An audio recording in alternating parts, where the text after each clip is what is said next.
You might be familiar with Charles Dickens' famous story called A Christmas Carol, in which Ebenezer Scrooge is visited by some guests who help him better appreciate Christmas, or at least appreciate it better than he had been. And one of the guests that he's visited by is a ghost called the Ghost of Christmas Past, who takes him back to his own past, takes him back to the orphanage where he was raised, and takes him back to his relationship with his sister and relationship with his first boss who treated him like a son, and takes him back to a number of other things in his past to help him remember things that he had apparently forgotten, and to remember things that would, if he remembered them, help him appreciate better Christmas in the present.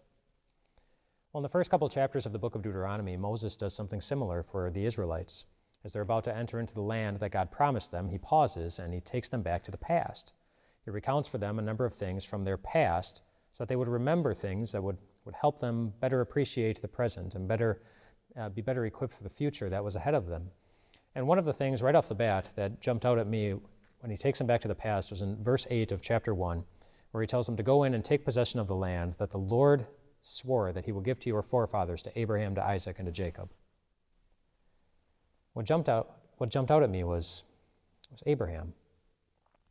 That when God called Abraham, he was living in a big city, kind of a modern city, and the land that he had promised him, what we know as the Promised Land, or Canaan,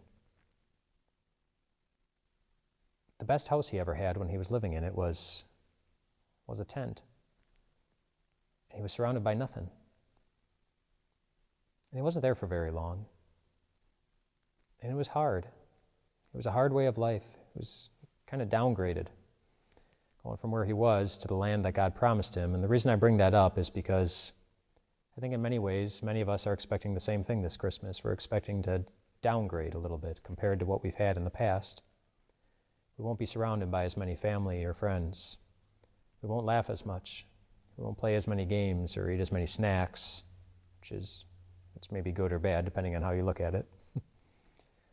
But in some ways, we're looking ahead to this Christmas, and we think we might be a little bit disappointed. But do you think Abraham was? Like when he got to the end of his journey, do you think he was disappointed? We know he wasn't.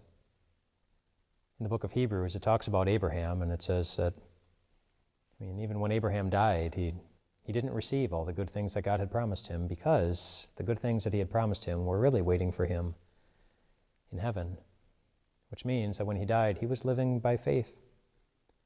He was following God, not always seeing what was going to happen, not always knowing exactly what God was doing. He was living by faith, which is exactly what we do from day to day. We live by faith because God has also prepared for you a better country than the one in Canaan, a better Christmas than even the best one you can ever remember in your past ever having. He's prepared for you perfection at a great cost to him, but at no cost to you. It's free.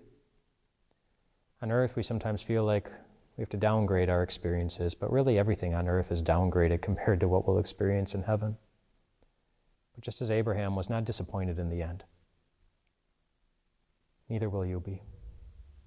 And just as Moses told the Israelites to go, take your next steps forward, anticipating that God is going to give this to you, exactly what he promised, you can do that too. Take your next step towards Christmas. Big step, little step, similar steps compared to previous years, or maybe very different steps.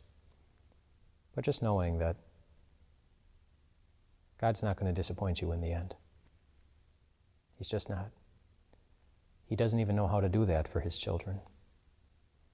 But until we get to Christmas, and we'll get there eventually, just rest well tonight, my friends, knowing that you will not be disappointed in the end.